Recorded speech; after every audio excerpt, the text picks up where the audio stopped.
یہ قیامت تک بھی نہیں ہو سکتا کہ مسلمان کہیں کہ جی ہم سائنس میں ترقی کر کے کفر سے لڑیں گے. جب بھی وہ لڑیں گے تو انہی راستوں پر جن پر صحابہ چلے, انہی راستوں پر چل کر یہ کفر کو جو ہے وہ مقابلے کے لیے پکار سکتے ہیں.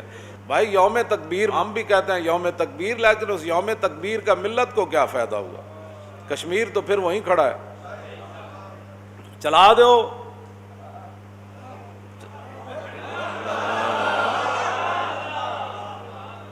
ہتھیار رکھنے کے لیے تو نہیں نہ ہوتے, چلاؤ, پھر اور رب دے دے گا, پھر اور رب دے دے گا, پھر اور رب دے گا, پھر فتح کر دیں تو چلے جانا ہے. پھر صرف سال کے بعد یوم تکبیر منانے سے کفر نہیں گرتا.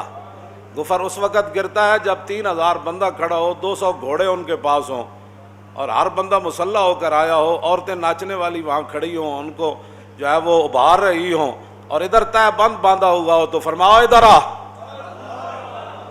مقابلے پھر ہوتے, ایسے نہیں مقابلے ہوتے. نعرہ تکبیر لاؤ تے کشمیر آزاد کرا دیو. انڈیا نو کہو کہ لال قلعہ ساڑے وڈیا نے بڑھایا تو تسی کی لگ دیو. چلو دہلی دی جامع مسجد ساڑی, فتح پوری مسجد ساڑی, بابری مسجد ساڑی, یہ ساری چیزاں تو ہیں ساڑیاں. تسی کہو جی اسی ہن دہلی آن لگے ہیں, بس بہادر شاہ ظفر دا بدلہ لینا ہے اسی, بس اتنی گل ہے. وہ کہہ رہے ہیں جی ہمارے جو ہے وہ لیڈر نے دھماکہ کیا تھا. میں کہو دھماکہ کر کے گئے گیڑے پاس, جڑے دھماکے کر دیں پھر وہ تو اتھی رہتے ہیں. ملک چھڑ کے نس جانا, یہ دھماکہ کیتا انہیں. دھماکہ تو کیتا ڈاکٹر عبد القدیر نے.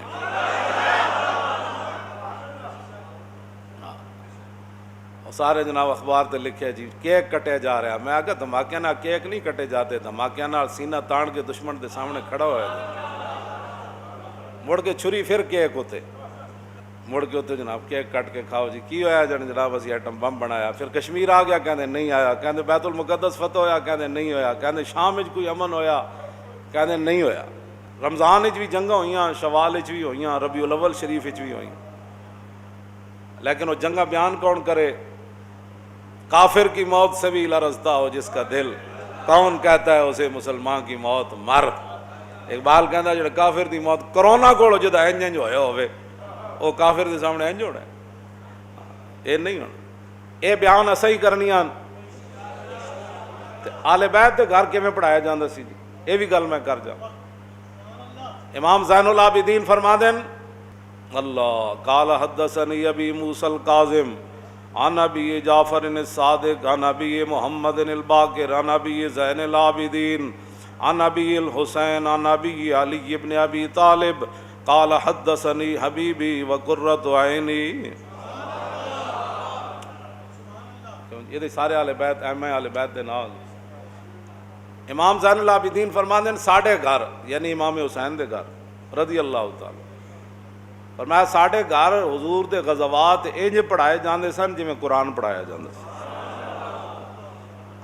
الحمد شریف تو لے کے قرآن والناس تک پڑھایا جاندا سی نا, تے ساڈے گھر وچ پڑھان والے کون؟ یا تے مولا علی, یا امام حسین, یا امام حسن, کیوں جی, یا پھر حضرت سیدہ طیبہ طاہرہ حضرت فاطمہ الزہرا.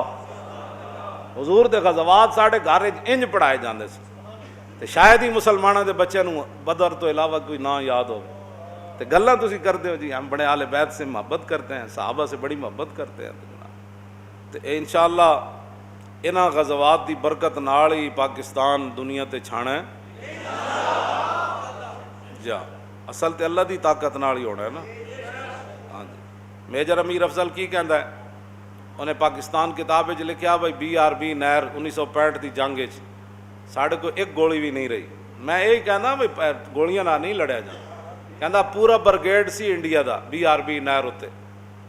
پاکستان کی کہانی حضور پاک کے سپاہی کی زبانی اس کتاب وچ بھی ہے. صرف جڑی پاکستان انہیں کتاب لکھی اودے وچ بھی ہے. حضور کا جلال و جمال جڑی کتاب ہے, 3 کتابوں چ انہیں ایک گل لکھی انہیں. حضور پاک کا سپاہی اپنے آپ کو کہتا ہے, کہندا قیامت والے دن بھی حضور مینوں فرمان میرا سپاہی آ جائے. حضور پاک کے سپاہی کے نام سے اس نے بڑا کام کیا ہے. وہ کہندا ہے ساڈے کول ایک گولی بھی کوئی نہیں سی, تے پورا برگیڈ تے انہاں دے ٹینک تے انہاں دے جناب سارا کچھ. کہندا اسی 3 گھنٹے نعرے تکبیر تے نعرے حیدری نال انہاں نوں روکی رکھیا. ਕਿਤਨੇ ਜੀ? ਕਹਿੰਦਾ ਜਦੋਂ ਕਹਿੰਦੀ ਨਾਰੇ ਤਕਬੀਰ, ਕਹਿੰਦਾ ਉਹ ਟੈਂਕਾਂ ਸਮੇਤ ਨੱਸ ਪਾਉਂਦੇ ਸੀ ਜੀ। ਇਹ ਨਾਰੇ ਤਕਬੀਰ ਲਾਉਣ ਵਾਲੇ ਹੋਰ ਹੋਵਨ, ਪਿੱਛੇ ਟੈਂਕ ਵਾਲੇ ਹੋਰ ਹੋਵਨ, ਮਿਜ਼ਾਈਲ ਵਾਲੇ ਹੋਰ ਹੋਵਨ, ਤੇ ਪੂਰੀ ਦੁਨੀਆ ਫਤਿਹ ਨਹੀਂ ਹੋ ਜਾਣੀ। ਅਸੀਂ ਨਾਰੇ ਵੀ ਇੱਕ ਵਾਰੀ ਜਲਾ ਮੌਲਾਨਾ ਇੱਥੇ ਤੇ ਨਾਰਾ ਹੋ ਰਿਹਾ ਨਾ ਮਸਜਿਦ ਵਿੱਚ, ਜਿਸ ਵੇਲੇ ਸਾਹਮਣੇ ਦੁਸ਼ਮਣ ਹੋਵੇ ਤੇ ਮੁਜਾਹਿਦ ਜਦੋਂ ਕਹੇ ਨਾ ਨਾਰੇ ਤਕਬੀਰ, ਸ਼ੋਰੇ ਤਕਬੀਰ ਸੇ ਥਰ ਥਰਾਤੀ ਜ਼ਮੀਨ, ਗੱਲ ਤਾਂ ਹੋਣੀ ਇੰਜ ਹੀ। ਹਾਂ ਜੀ, ਟਰੰਪ ਦੀ ਸਾਲਸੀ ਨਾਲ ਕਸ਼ਮੀਰ ਆਜ਼ਾਦ ਨਹੀਂ ਹੋਣਾ। ਹਾਂ, ਕਿਸੇ ਕਾਫਿਰ ਦੀ ਸਾਲਸੀ ਨਾਲ ਕਸ਼ਮੀਰ ਨਹੀਂ ਆਣਾ। ਜਦੋਂ ਵੀ ਆਣਾ ਤੇ ਨਾਰੇ ਤਕਬੀਰ ਤੇ ਨਾਰੇ ਰਿਸਾਲਤ ਤੇ ਨਾਰੇ ਹੈਦਰੀ ਨਾਲ ਆਣਾ।